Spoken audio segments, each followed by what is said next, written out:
Hello, my name is Laura Pritchard, and I am excited to be sitting with the Atlantic Ocean in the background and my two brothers, Sakar and Dintut, on my left and right side.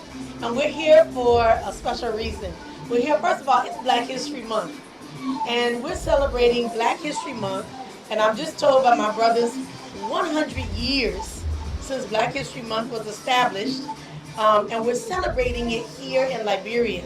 And that means something to us as Liberians. I mean, as Americans. Almost Exactly, Liberia. exactly. As Americans living in Liberia. So what we want to do is, first of all, tell you who we are, where we're from, why we came here, and what keeps us here.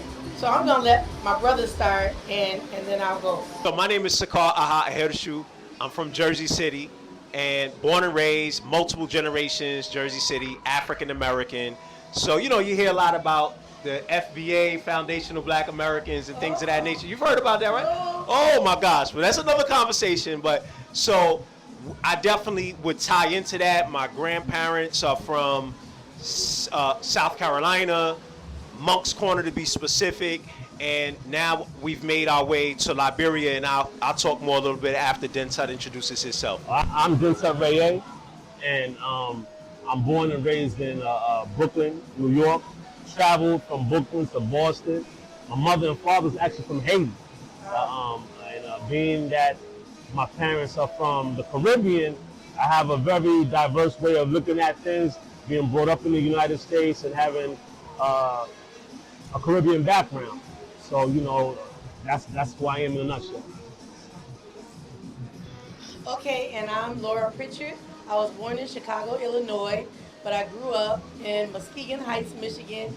Ooh, ooh, for Muskegon Heights. Muskegon Heights is a little town in Michigan, right on Lake Michigan, but we used to call it like Muskegon Heights is like down south, up north.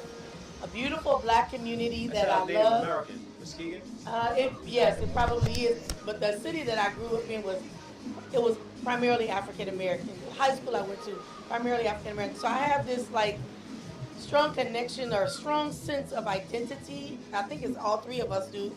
Proud of being African American. I'm proud of being my first few years of my life on the south side of Chicago, then Muskegon Heights, and now all the way here in Liberia. So yeah, that's who I am. I'm Laura. I'm here serving as a missionary, quote unquote, and been here. March will make 6 years that I've been here. Wow, wow. And so we got here January 18th? 15. January 15th, 2018. So this year, oh wow, we just missed our 8th year.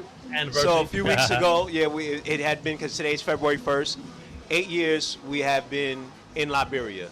Being here for 8 years is really interesting because looking at the fact of Africa, no one would know. Who would have thought that we live in Africa, and then living in Africa and seeing Liberia, the richness of this narrative of Liberia, how free slaves came to Liberia, and what does that mean? Because the first time we traveled to the continent, we went to Senegal and the Senegambia.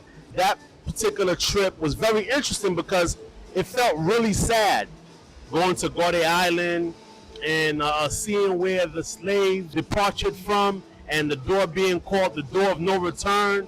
And it was just like looking at the prisons that they have, and just walking through the whole dungeon. It was just like very heartbreaking. But the first time being on the continent was still like a breath of fresh air. But going through that experience of where the slave departure from, it was just really interesting. And then having a chance to come back by way of our church, the United Sapien Worldwide, it became a situation where we was given the opportunity to come back on the continent to help Lester Wahe with the New Hope Foundation. And then we was like, yeah, we're going back. Yeah, they kind of asked everybody. We were like, yeah, we're going. And we came back. And when we came back to the continent, that's when we found out that, Liberia was where free slaves first came back. So the question is then, when you said, yeah, we going, the question is, why did you decide to come to Liberia? What what pulled you here? What was your motivation? The first experience being in the Senegal and the Gambia, there was just like this breath of fresh air. From the time we got off the plane to the time just walking around and just like reflecting, like we're on a continent. And all our reading and all the information that we've learned is just like, okay, we're on a continent, we're in the motherland. And it was like there was a sense of relief. Like there was a sense of relief. Took like the word right out of my mouth. Yeah, it's like, waking up, I guess the third morning or the fourth morning, like, yo, I'm in Africa. And then it was like the sense of, for real? And then when you walked outside and you see animals walking the street and people talking, and Islam is very prominent in the Gambia as well as Christianity, all at the same time. I'm like, wow. And then in Senegal's first speaking, where everybody's African, it was like this wild feeling. So when we were asked, would y'all go back? We were like, yeah, because of that feeling. Like, because going back, when we got back, was it cold? I think it was cold. It was January. Right. So, yeah, and I was like, I get to go back to the sun. I came back, I had a serious cold when I left. What? I had a serious cold. Yeah, I mean, and then, so the opportunity, it was really just coming to Africa, to be honest. Like, it was like, we got to get back to Africa because we didn't even want to leave. It was so bad that I kept talking. I was like, oh, I don't want to go. This was in the Gambia, that we missed our flight. I kept saying that, but I was joking. But I don't know what happened. Spoken into existence. What yeah, but I don't know exactly what. I forgot what took place to make us miss the flight. Well, we missed the flight. Had to take the road back. Oh. Yeah, from the Gambia to Senegal, and you got to get on a ferry. A ferry. Oh, that was Yeah, nice. yeah. Oh my gosh. Then I remember we pulled somewhere, and then the ferry opened.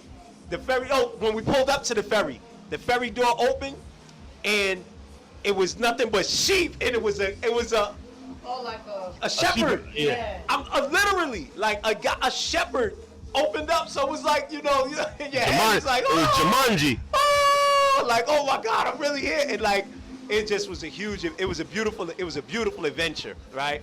So it was really just about coming back to Africa because we know we wanted to be in Africa after the first trip, and then when we got to Liberia, being exposed to our story here, the story about African Americans indigenous brothers and sisters opening their arms and welcoming us home. Yes. Because that's the first thing they say to you. They like welcome people. I mean, I can't count on two hands the amount of times I've been pulled to the side and somebody said, "This is your country." Yeah. So don't believe what people say about us not or about people not wanting us here, because I can tell you firsthand, multiple times being told this is your country. So we actually are part of a group of African Americans that are here, and I think that if you had, I don't know how many are on our page, maybe 20 or so. Yeah. If you had all of us here, I think we all would have different reasons for why we're here. It could be our faith, it could be our experience, whatever that is. So for me, the first time I came to the continent was here in Liberia in 2001, and actually the civil unrest was still happening. It didn't end until 2003.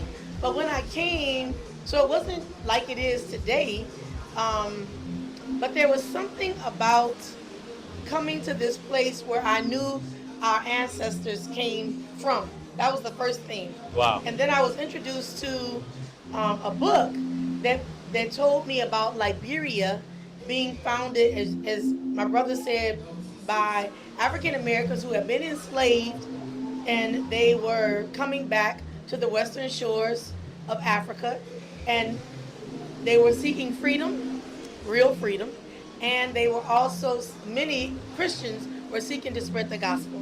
So I connected with that as a Christian, and I connected with that as an African American. So I'm here, and then I go to Gorée Island, Okay. and I see the door of no return. Wow. And then I go to Accra, to Ghana, and to Cape Coast, and I experience the dungeons, like you said, and Wow. another door of no return. And I'm like, man, I'm standing there, I'm thinking about the millions, the masses that went through doors and never returned. And Liberia was the place where African Americans, once freed, actually returned.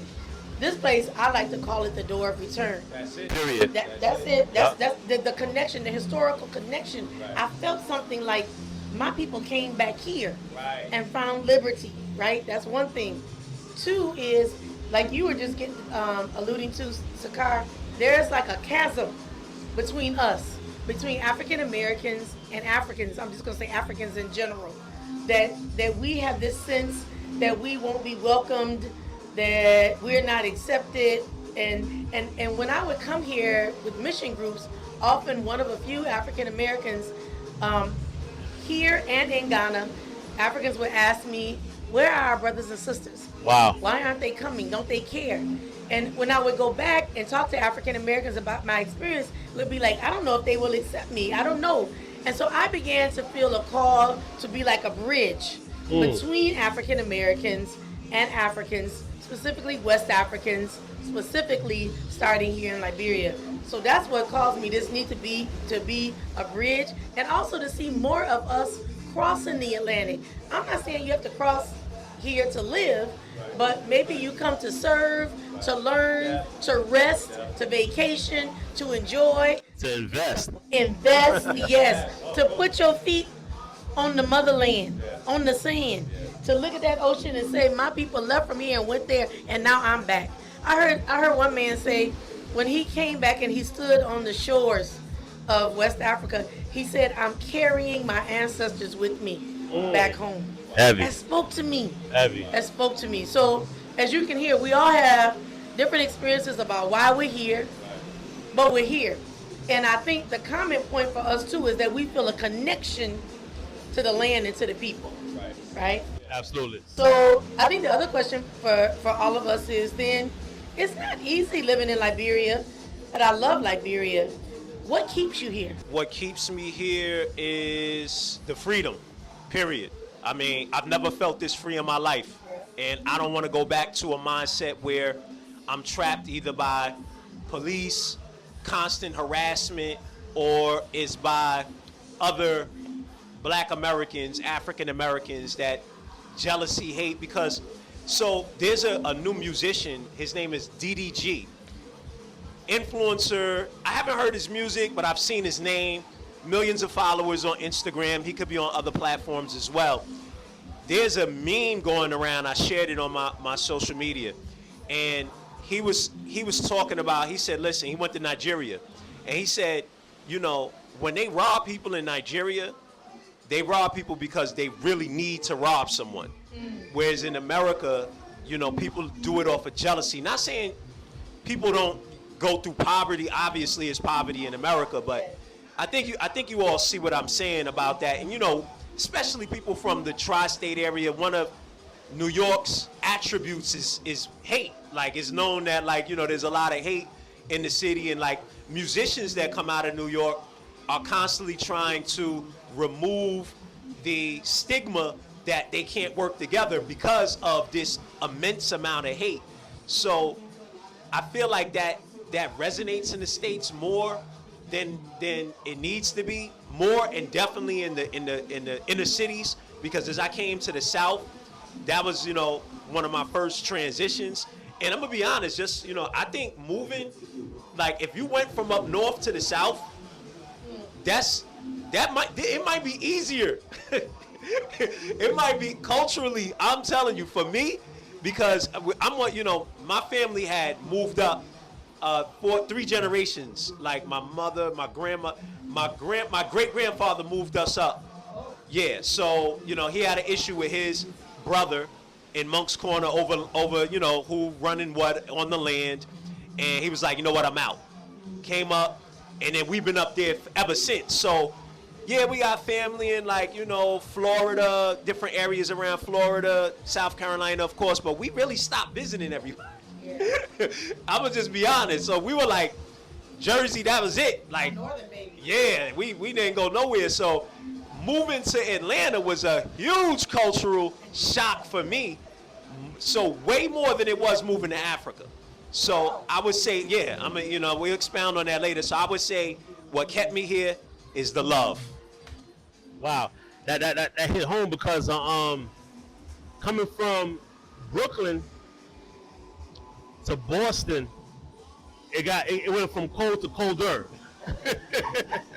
in all sense of the word. And it's like, in Brooklyn it's like more Caribbean.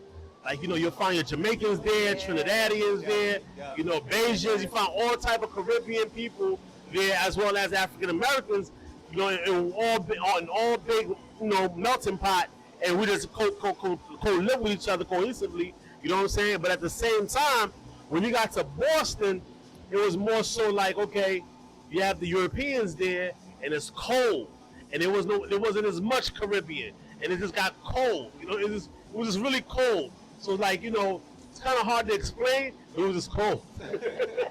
So you went from Brooklyn to Boston? Yeah.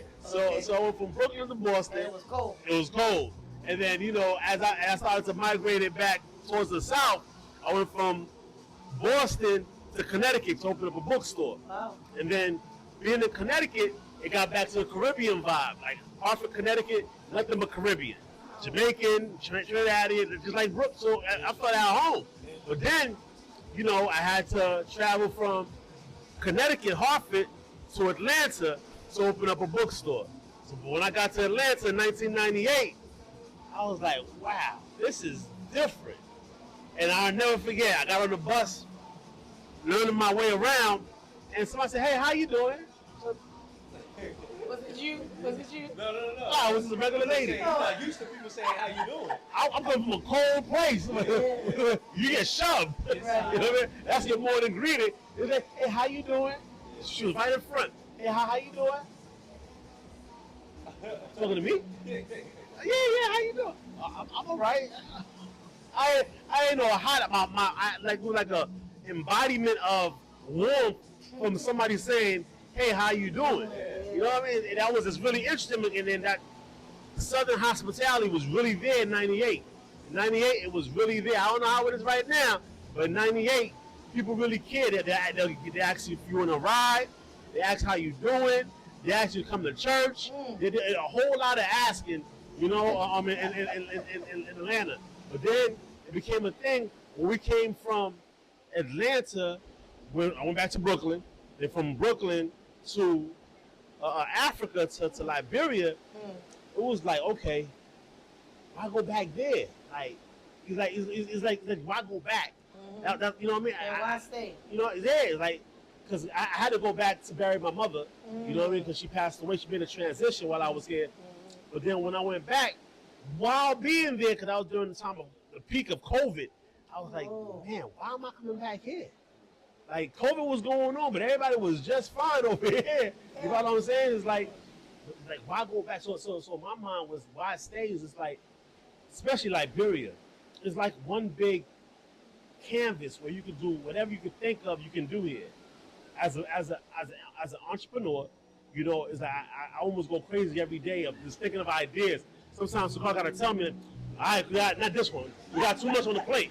You know what I mean? It's like so much you could do here, from selling water to open up a whatever kind of business you want, to looking at the ocean, anything. Yeah. Sometimes looking at the ocean, like, there's not enough boats in the ocean. Yeah. You know what I mean? So much fish in the ocean. Like, how come? Anyway, that's why I'm here. That's why I stay, because there's so much opportunities here. You know what I mean? All the big buildings, all the skyscrapers are there already. We need a skyline over here. I want to be the part. I want to be one of the ones to help produce that skyline. These guys, they are the entrepreneurs. They're the visionary. I'm just a little missionary. But I'm here and I stay here because, number one, I feel called. But two, it feels like home to me. And I'm excited to be here, for this to be my base, so I can say, y'all come. Wow. Come. I want to bring you into my home here in Liberia. I want to bring you here and let you feel home. I want to be here to help you experience our history experience the people, experience the place. Um, that's what keeps me here. I get joy out of every group that comes here. I've hosted I don't know how many groups here since I've been here. Wow. You know, COVID stopped us for the first couple of years, but now, especially working with Providence Baptist Church, we host church groups. I've hosted individuals, hosted students, and that thing lights my fire. To be able to have African Americans come here and experience Liberia and lights come on, that thing, I don't know, it just does something for me. And I think like what you said too, there's this element of like freedom, like I'm relaxed, I'm home, I'm peaceful. And yeah, I don't know. It's just it's different. It's peaceful, but it's a little chaos. But you learn how to maneuver in it. And I think Liberia herself, she is reestablishing herself after many years of civil unrest. After unrest, there was Ebola. After Ebola, there was COVID. So I feel like she moves forward, and then something happens, and she goes back. But then she moves forward, and something happens, she go back a little bit. But she keeps moving forward. There's not many jobs here, but you see people on the street every day work. I see people making a hustle every day. That's right. They're going out to do something. That thing, that inspires me. So the people, being able to bring my people from the States here with our people here, I feel peaceful. I feel called here. Yeah, that's why I stay. And let me just say this. When I was in the States, I did a lot of race work, anti-racism work. And I would say I got race weary. And to come here was a reprieve. It allowed me to just be black and not to wonder about what somebody was thinking about me being black.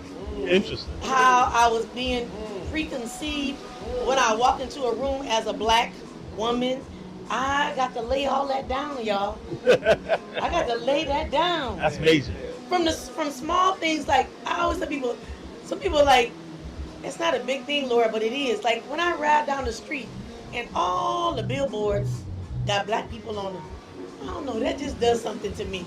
Absolutely. So it's just this space where we can be. Absolutely. Be. Yeah, so that's it. So my final question for us is, so what's your vision? Oh, that's how you pick that one up. Oh man,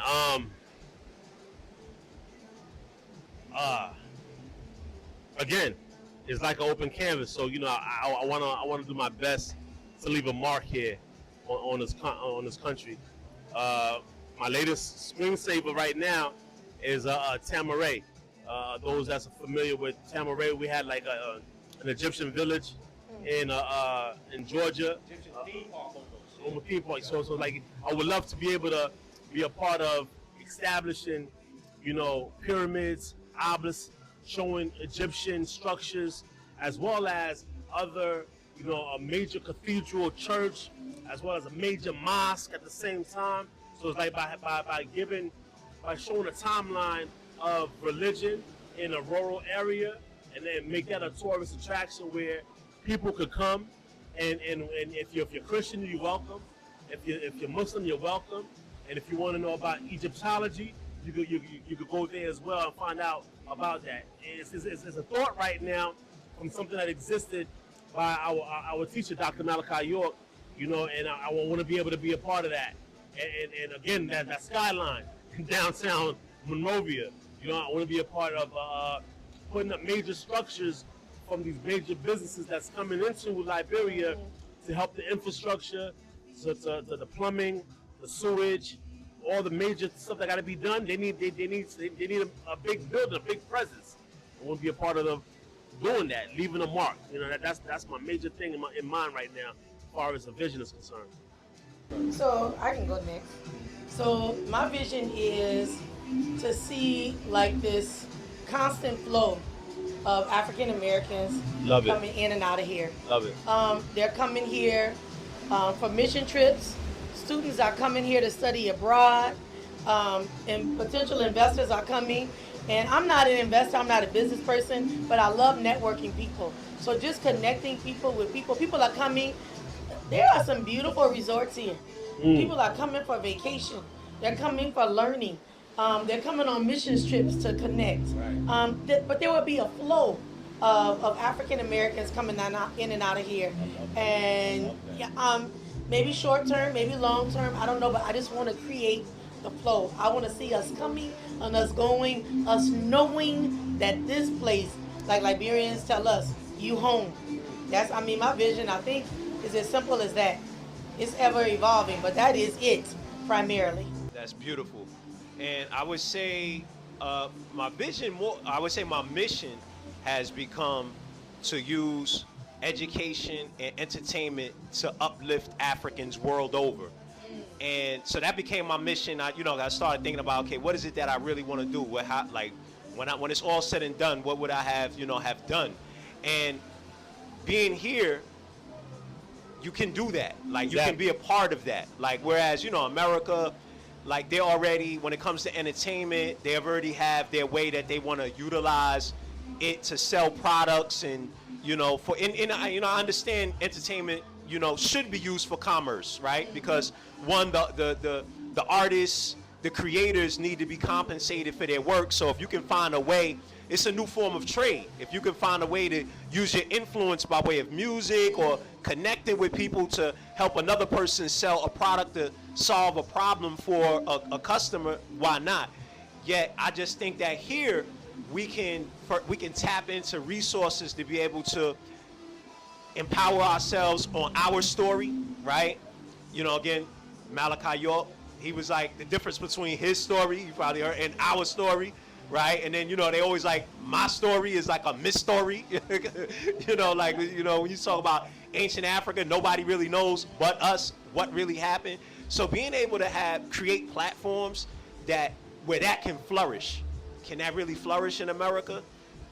From my experience, I don't have any hate for the United States, or, I just know that from my experience, everybody that's come to try to empower people through music or entertainment or just teaching, they've been killed, they've been thrown in prison, and it's 9 times out of 10 it comes down to commerce. They don't want people to stop buying this product. They don't want, so that would be my vision. I have one final question for us. Name up to, it can be 1, 2, or 3 things that you love about Liberia. 1, 2, or 3 things that you love about Liberia. First. Me go first? Yeah, you first. Oh, the first thing I love is that ocean. Oh, yeah, that's a fact. Man. And my husband gets aggravated with me because I want to live near the ocean, and we've rented 2 homes near the ocean, and everything gets rusty all the time. That's right. So you replace them, even your shoes fall apart, and your clothes get mildewy. But I still love that ocean. So I love the ocean. I love the food. I love potato greens. I love, right? And collard greens, and water greens, and pumpkin soup, and dry rice. Love pumpkin soup. Hello. Oh my gosh. Right? The food. So the ocean, the food, and the people. The people. I love the way Liberians communicate, the way they interact. One thing I love about Liberians, if you do something, if I do something to offend you, the Liberians, I had it with a friend recently. I offended her. She came to me and she told me, you did this, you offended me. And I listened, and I've learned now, because I think in America we have a propensity to want to explain away whatever it was. Right. I didn't mean to, and because, nope. All you got to do is say and really mean, I'm sorry. That's it. Sorry, That's it. sorry. When I said I'm sorry, I did say, I understand what I did. I understand what you're saying, and I'm sorry. You're right, I'm sorry. As soon as I said I'm sorry, she said, okay. And we moved on. I love that about Liberians. I had an accident with a man, and I wanted to get out the car fussing, and the man was looking at me, and I started fussing, and something said, I said, I'm sorry. He said, okay, Mom. And we both left.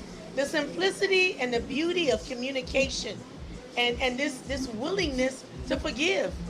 I mean, I know it's not that simple, but I've experienced it in those simple and sweet terms. So to me, the relational piece of being here with Liberians, the food, and the ocean. Those are my 3. My first one, I definitely agree with the food. I'm addicted to palm butter. Oh, like bread or? I don't know what it is. I'm addicted to palm oil, palm butter. It reminds me of ragu.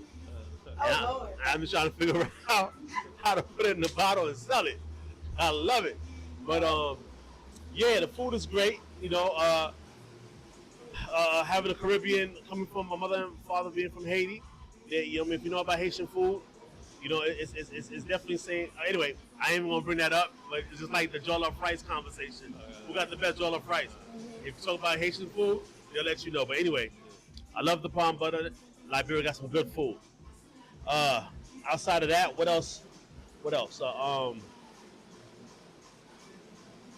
The fact that it's English speaking, the fact that the people assimilate to America, like in certain areas, you like I'm in Georgia somewhere, like in Milledgeville somewhere, and then if you find someone that speaks without the Colloqua, because the Colloqua is like the Ebonics that you find in Atlanta.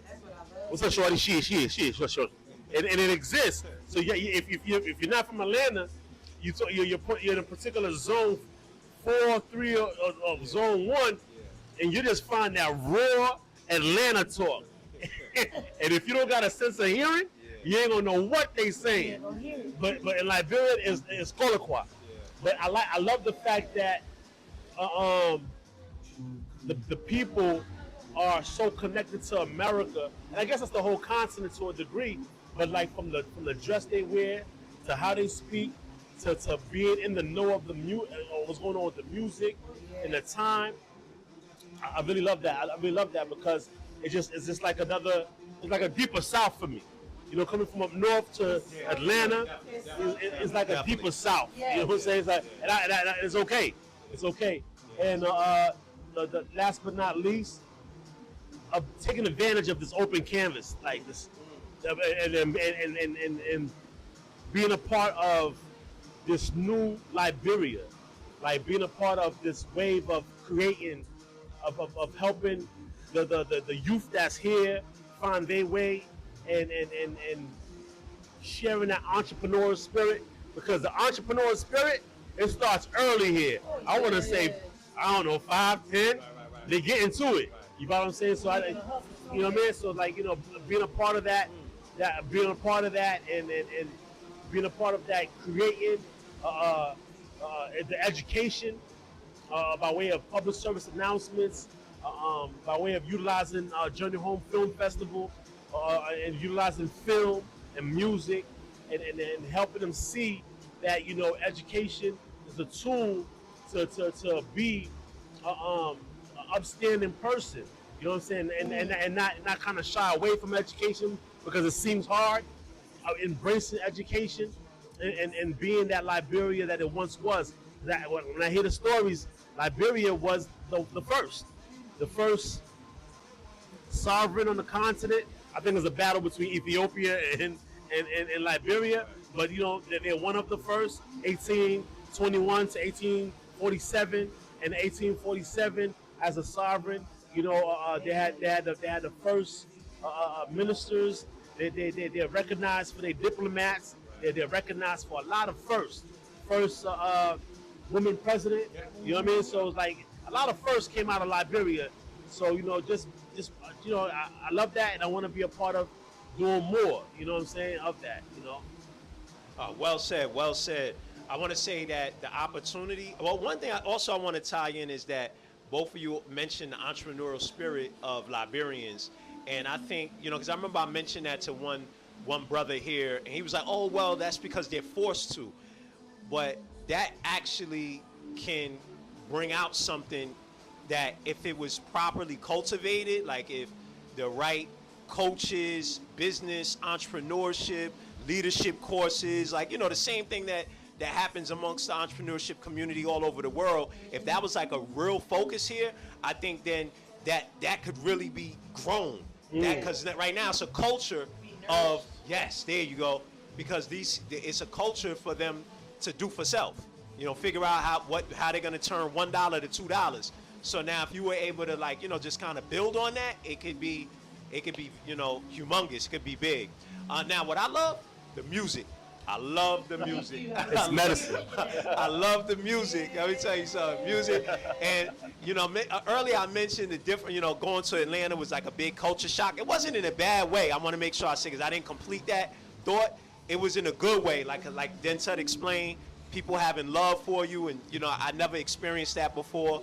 Like I did in Atlanta. And then the other thing was, I think that the Atlanta slang is harder to understand than the local English here in Liberia. So when I say it was a culture shock, that's what I meant. But I also bring that in because the music in Atlanta was something that was unique, and I enjoyed as well, right? At least at first. At one point, I got a little tired of it because people started influencing it. But before it was like something raw about it, and that's what I'm feeling for Liberian music. And other than that, the women here are beautiful. I am a man, I'm lucky I found a beautiful Liberian girl that, hopefully will be my wife, one day. And but outside of that, those and then the love, like I mentioned before, So those would be the three things that I love. Is the love. Is the music. Yeah, exactly. Let me ask you guys a question real quick. Yeah. Being that it's 100 years of Black History Month, Yeah. happy birthday Black History Month. Can we get one or two achievers for Black History, whether old or new?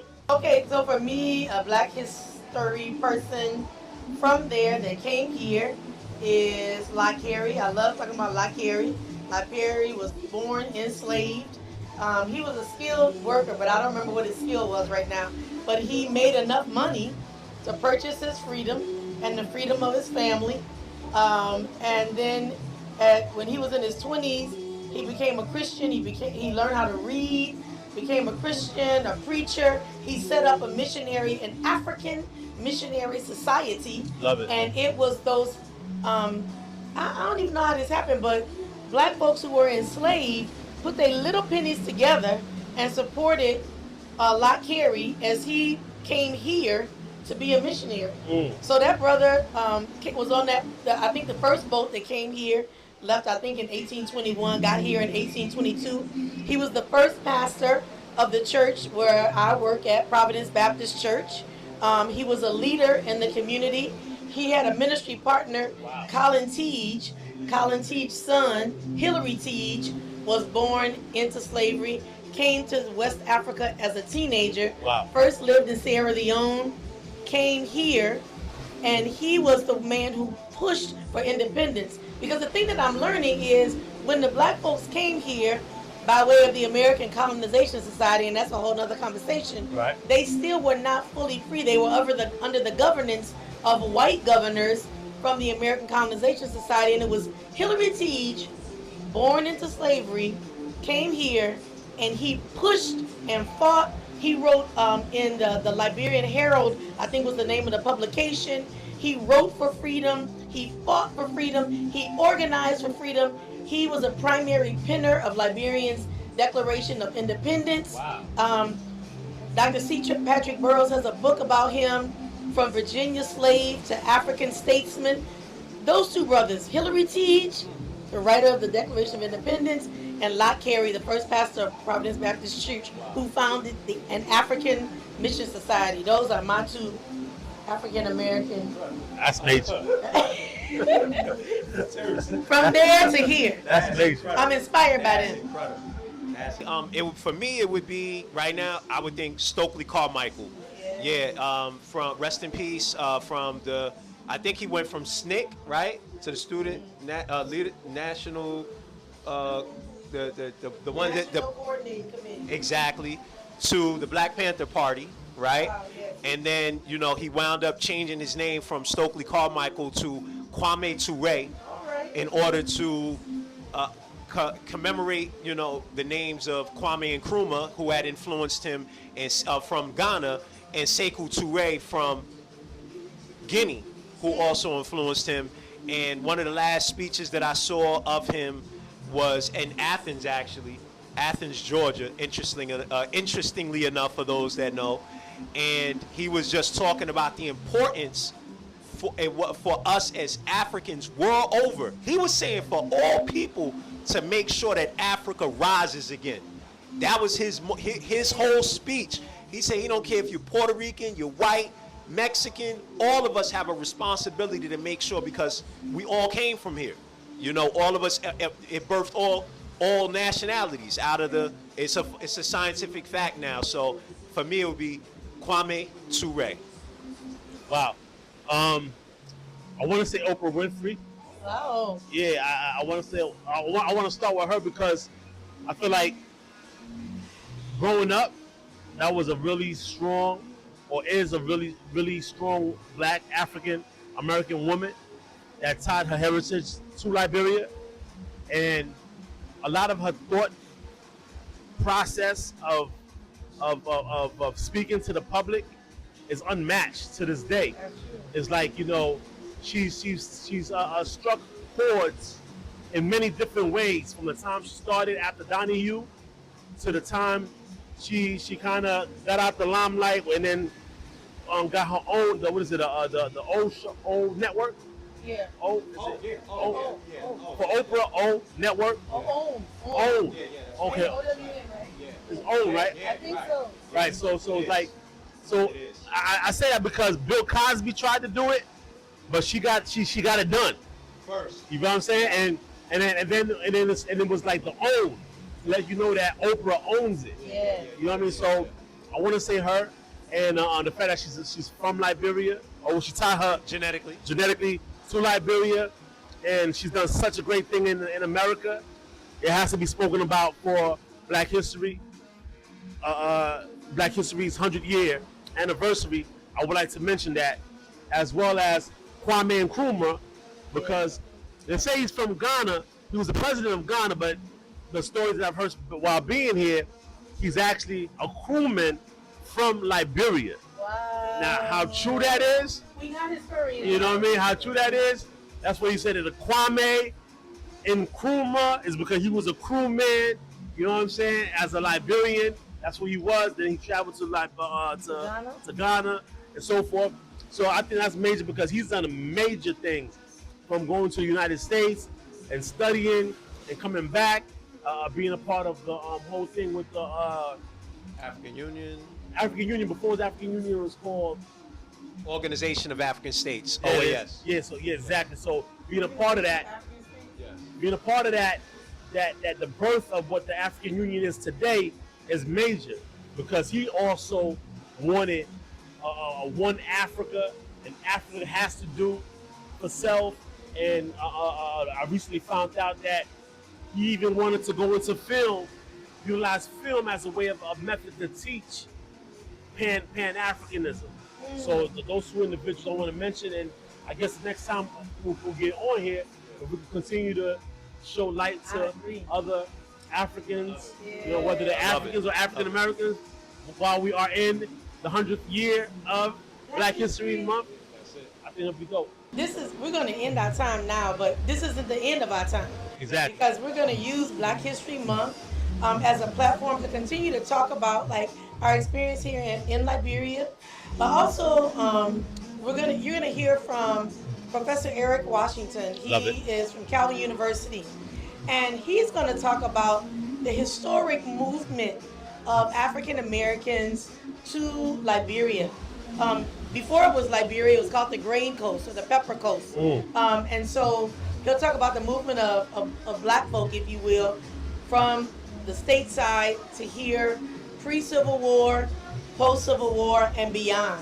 So we're kind of like episode 1, if you will. And then episode 2 will be Professor Washington. And then we'll be back in episode 3, kind of processing what Professor Washington talked about. But we're also going to continue to name and shout out and give credit to and credence to our forefathers and mothers who we want to recognize and honor in Black History Month. So this is our first time. I'm excited. I'm excited as well. Right? And you hear the music in the back. It's hard to even stay still, man. That Liberian music is incredible. Happy Black History Month. Thank you.